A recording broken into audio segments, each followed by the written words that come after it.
Hey guys, welcome back. I hope everyone's having a good week. I'm almost forgot for a second where we were at in the week. We're almost at the end. Um, I know that I've been having a tough time for a while now, but I'm feeling better. Um, so I've been just praying really, really hard, asking God to help heal, whatever in me is kind of like stopping me from doing his will for my life right now and the things he's asking me to do. And it's been helping a lot.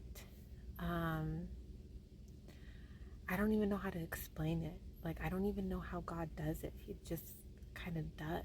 I don't even know. Like, for example, today I had an alarm set and I was like, I'm going to wake up, I'm going to pray, I'm going to exercise. And I'm not just gonna do some measly exercise, like, I'm gonna exercise, like, do it.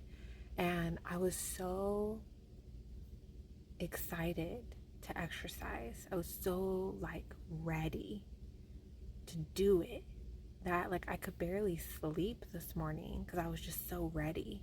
I almost got up an hour before my alarm went off because I was so ready to get up and exercise. I got up, I prayed, and I exercised. Let me tell you, my body was like, my muscles were shaking. By the time I was done, I felt so good. But I've noticed every time I start to try to do the things that God's asking me to do and work on, um, specifically, especially getting up early before my daughter, praying and exercising and starting my day that way. Oh man, the enemy is like comes for me. Like, my life just, like, things just blow up. Like, and this happens every Sunday as well, before church. Only before church. And sometimes like at the beginning of church, but usually, and sometimes during the whole church sermon or service. It just depends on the day, but typically before we even get to church or on the drive there, like that whole morning, because we don't go to church till 2 p.m. Our church service is from 2 p.m. to 4 p.m. So, like, that whole morning leading up to getting to church is usually always chaos. My husband and I are always fighting about stupid stuff. There's always things happening. It's always chaos. It always feels like everything's blowing up. And then we get to church, and then things seem to calm down most of the time once we're at church. But then there's been some times where even just the whole church service was really rough. And um, yeah, but I've noticed a trend where every time I try to do like things that God's asking me to do, it's like the enemy just flocks to me and is just like, no, no, no, we're gonna like make this as difficult as possible. And one, there's a part of me that it kind of upsets me a little bit because after reading the Bible, I haven't finished yet, but what I've read so far, and correct me if I'm wrong, but what I've gathered so far is that anything that the enemy, and when I say the enemy, I'm talking about the DEVIL. The reason I don't say the word is because YouTube's weird. So I just say the enemy instead. But I've noticed in the Bible that God allows him to do things. And if he doesn't want him to do things, he tells him not to. Um, so part of me is like, ugh, like, why are you like, kind of like, what the heck, God? Why are you letting him, like, and his little helpers, you know, bother me so much? But I'm learning to trust that if God's allowing something to happen, there's a reason for it. What that is, I'm not always going to know or understand, or maybe I'm not even going to like it. But I'm learning, and it's a struggle, but I'm learning to just trust that even the difficult things, even the rough things, even the things that seem unfair or maybe even mean, um, is just my perspective of things. And that God sees things that I don't see, and He only allows things to happen for a reason.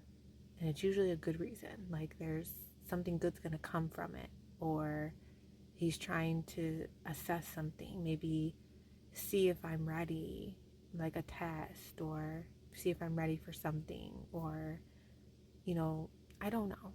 But I'm learning to just trust that if God's putting me through something or allowing me to go through something, there's a good reason for it. That has not been easy for me at all. It's very, very difficult. But I'm really trying to push through and just pray and ask God to help me, and to just keep going and doing the things He's asking of me to do. So I made some good progress today and yesterday in working on the things He's asking of me, and I feel like I'm kind of like getting that fire in me that's like, okay, yeah, let's do this. Let's do these things. Let's fix my diet. Let's exercise. Let's study the Bible more. Let's, like learn Spanish. Let's, I also, one of the things is I have a separate YouTube channel where I was kind of playing around with, I love cooking and baking, and it was kind of like a project I was doing for myself. Since I'm a stay-at-home mom, I kind of wanted something for me that I could work on that could possibly bring in income. And so that's something I'm working on, and that's actually one of the things that God is asking me to work on as well. So I don't know why. I don't know if it'll be fruitful or not, or if it's just something that will be just good for me to do, because it does excite me a little bit, or maybe that'll lead me to something. I don't know. Then that's where your faith and trust in God comes in. I don't have all the answers, and that was a difficult thing for me to accept in the beginning when I mean, clearly it's something I'm still struggling accepting, but not having all the answers all the time, because I like to have the answers all the time. I like to have all the information. And with God, that doesn't happen. And that is a tough thing for me. So I'm a work in progress, and I'm sure there are many others out there like me.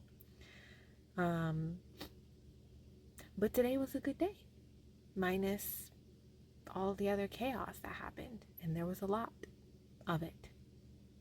And yeah, but I mean, I guess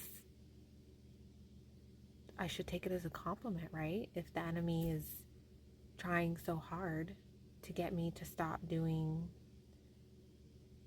the things that God's asking me to do, I feel like that should be seen as like a, hey, I'm on the right track, right? At least maybe I'm trying to see it in a positive way, because it does suck and it is difficult. But I don't know. If there's something I'm missing, like I keep seeing a lot of videos about like how, you should be casting out the evil in your life and stuff like that. And I feel like I've done that, but maybe I haven't done it enough. I don't know. I don't know how all this works. I just know that I'm just going day by day right now and trying to do my best, guys. And I'm not perfect. I'm stumbling a lot, but at the end of the day, God knows me, God knows my heart, and God knows what we talk about in prayer. So that's all that matters. Okay, guys. So let's get into today's chapters, which I read last night, and see what's going on. Then they sailed to the country of the Gadarenes, which is opposite Galilee. And when he stepped out on the land, there met him a certain man from the city who had demons for a long time. And he wore no clothes, nor did he live in a house, but in the tombs. When he saw Jesus, he cried out, fell down before him, and with a loud voice said, "What have I to do with you, Jesus, Son of the Most High God? I beg you, do not torment me." For he had commanded the unclean spirit to come out of the man, for it had often seized him, and he was kept under guard, bound with chains and shackles. And he broke the bonds, and was driven by the demon into the wilderness. Jesus asked him, saying, "What is your name?" And he said, "Legion," because many demons had entered him. And they begged him that he would not command them to go out into the abyss. Now a herd of many swine was feeding there on the mountain. So they begged him that he would permit them to enter them. And he permitted them. Then the demons went out of the man and entered the swine. And the herd ran violently down the steep place into the lake and drowned. When those who fed them saw what had happened, they fled and told it in the city and in the country. Then they went out to see what had happened, and came to Jesus, and found the man from whom the demons had departed, sitting at the feet of Jesus, clothed and in his right mind. And they were afraid. They also who had seen it told them by what means he who had been demon-possessed was healed. Then the whole multitude of the surrounding region of the Gadarenes asked him to depart from them, for they were seized with great fear. And he got into the boat and returned. Now the man from whom the demons had departed begged him that he might be with him. But Jesus sent him away, saying, "Return to your own house, and tell what great things God has done for you." And he went his way, and proclaimed throughout the whole city what great things Jesus had done for him. So it was, when Jesus returned, that the multitude welcomed him, for they were all waiting for him. And behold, there came a man named Jairus, and he was a ruler of the synagogue. And he fell down at Jesus' feet, and begged him to come to his house, for he had an only daughter, about 12 years of age, and she was dying. But as he went, the multitudes thronged him. Now a woman, having a flow of blood for 12 years, who had spent all her livelihood on physicians and could not be healed by any, came from behind and touched the border of his garment, and immediately her flow of blood stopped. And Jesus said, "Who touched me?" When all denied it, Peter and those with him said, "Master, the multitudes throng and press you, and you say, 'Who touched me?'" But Jesus said, "Somebody touched me, for I perceived power going out from me." Now when the woman saw that she was not hidden, she came trembling, and falling down before him, she declared to him in the presence of all the people the reason she had touched him, and how she was healed immediately. And he said to her, "Daughter, be of good cheer. Your faith has made you well. Go in peace." While he was still speaking, someone came from the ruler of the synagogue's house, saying to him, "Your daughter is dead. Do not trouble the teacher." But when Jesus heard it, he answered him, saying, "Do not be afraid. Only believe, and she will be made well." When he came into the house, he permitted no one to go in except Peter, James, and John, and the father and mother of the girl. Now all wept and mourned for her, but he said, "Do not weep. She is not dead, but sleeping." And they ridiculed him, knowing that she was dead. But he put them all outside, took her by the hand, and called, saying, "Little girl, arise." Then her spirit returned, and she arose immediately. And he commanded that she be given something to eat. And her parents were astonished, but he charged them to tell no one what had happened. Then he called his 12 disciples together, and gave them power and authority over all demons, and to cure diseases. He sent them to preach the kingdom of God, and to heal the sick. And he said to them, "Take nothing for the journey, neither staffs, nor bag, nor bread, nor money, and do not have 2 tunics apiece. Whatever house you enter, stay there, and from there depart. And whoever will not receive you, when you go out of that city, shake off the very dust from your feet as a testimony against them." So they departed and went through the towns, preaching the gospel and healing everywhere. Now Herod the Tetrarch heard of all that was done by him, and he was perplexed, because it was said by some that John had risen from the dead, and by some that Elijah had appeared, and by others that one of the old prophets had risen again. Herod said, "John I have beheaded, but who is this of whom I hear such things?" So he sought to see him. And the apostles, when they had returned, told him all that they had done. Then he took them and went aside privately into a deserted place belonging to the city called Bethsaida. But when the multitudes knew it, they followed him, and he received them and spoke to them about the kingdom of God, and healed those who had need of healing. When the day began to wear away, the 12 came and said to him, "Send the multitude away, that they may go into the surrounding towns and country, and lodge, and get provisions, for we are in a deserted place here." But he said to them, "You give them something to eat." And they said, "We have no more than 5 loaves and 2 fish, unless we go and buy food for all these people." For there were about 5,000 men. Then he said to his disciples, "Make them sit down in groups of 50. And they did so, and made them all sit down. Then he took the 5 loaves and the 2 fish, and looking up to heaven, he blessed and broke them, and gave them to the disciples to set before the multitude. So they all ate and were filled, and 12 baskets of the leftover fragments were taken up by them. And it happened, as he was alone praying, that his disciples joined him, and he asked them, saying, "Who do the crowds say that I am?" So they answered and said, "John the Baptist, but some say Elijah, and others say that one of the old prophets has risen again." He said to them, "But who do you say that I am?" Peter answered and said, "The Christ of God." And he strictly warned and commanded them to tell this to no one, saying, "The Son of Man must suffer many things, and be rejected by the elders and chief priests and scribes, and be killed, and be raised the 3rd day."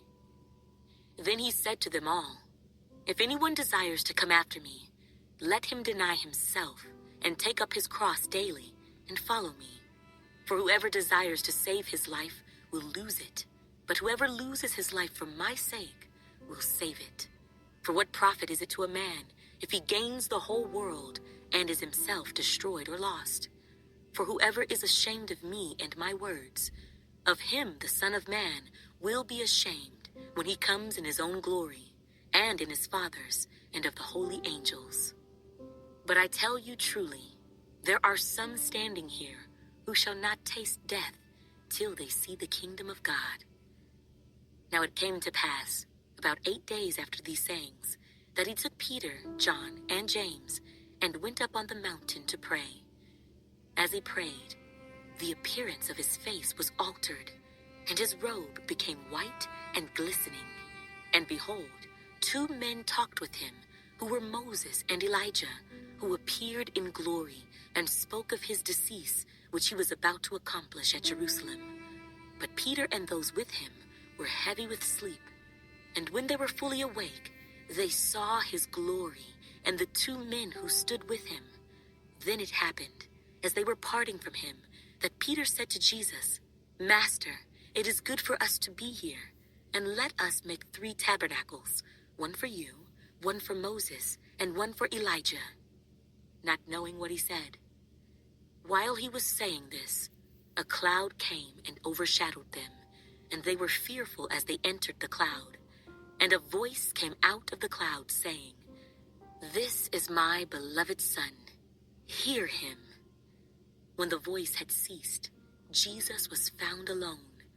But they kept quiet and told no one in those days any of the things they had seen.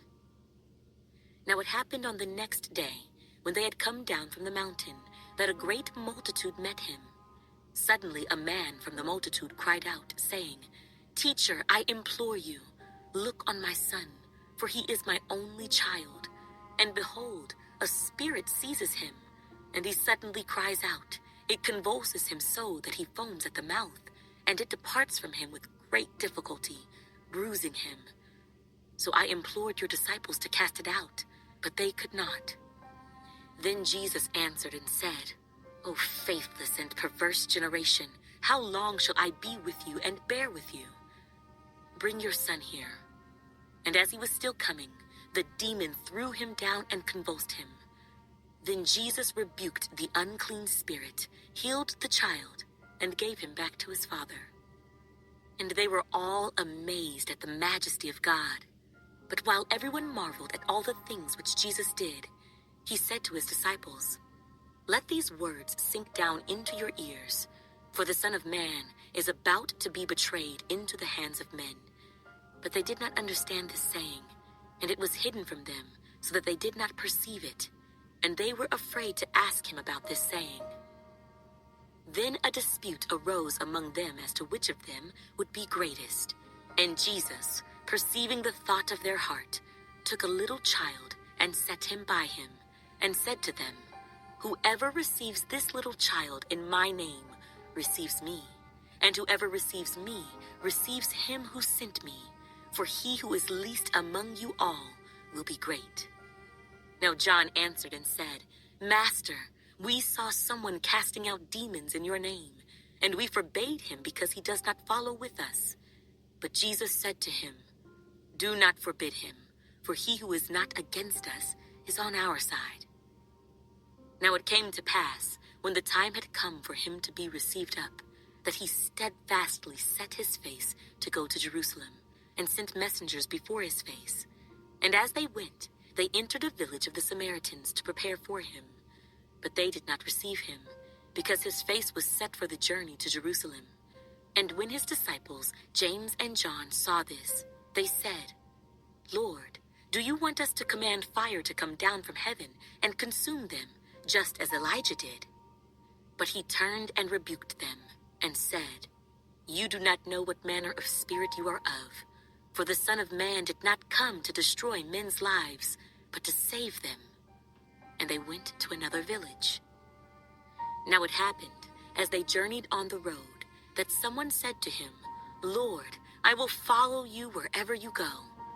And Jesus said to him, "Foxes have holes, and birds of the air have nests, but the Son of Man has nowhere to lay his head." Then he said to another, "Follow me." But he said, "Lord, let me first go and bury my father." Jesus said to him, "Let the dead bury their own dead, but you go and preach the kingdom of God." And another also said, "Lord, I will follow you, but let me first go and bid them farewell who are at my house."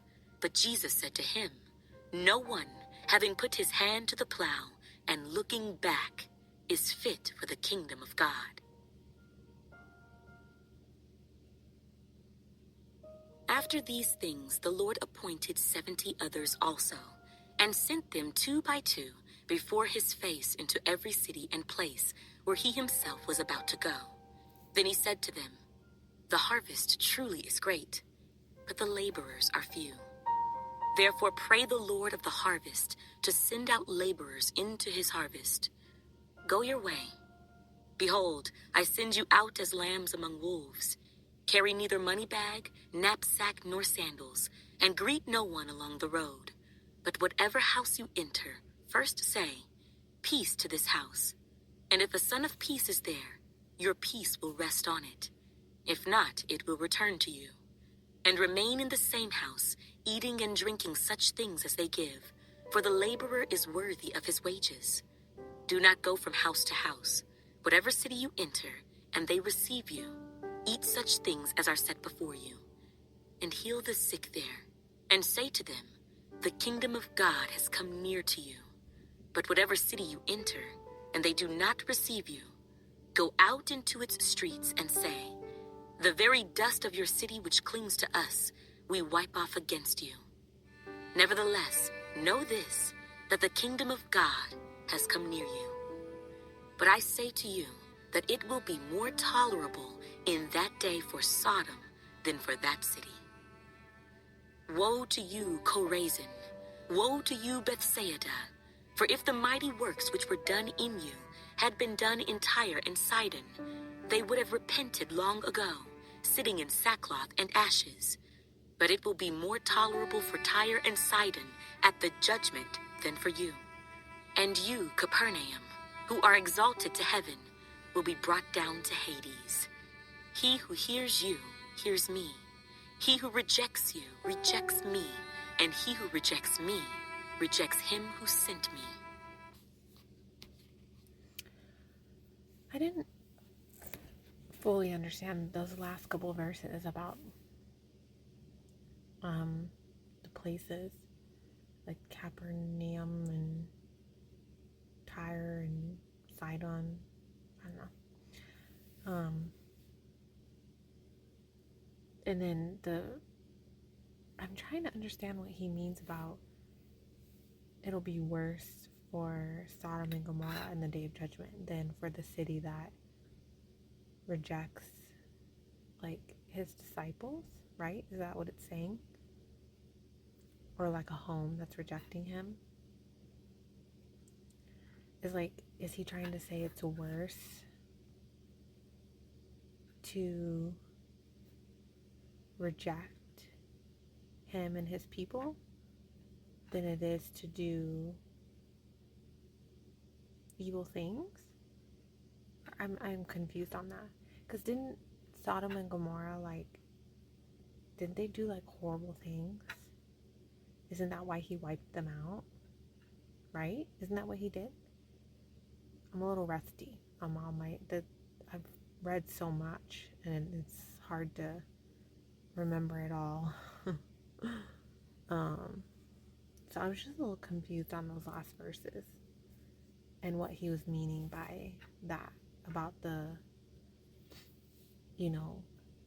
city or home that doesn't welcome, his disciples in. I don't know. Anyways, well, I've had a day, so good and bad. So I'm going to go because I have lots to pray about and I have lots of things that I want to talk about with God. So I will see you guys in 2 days for some more chapters. Night.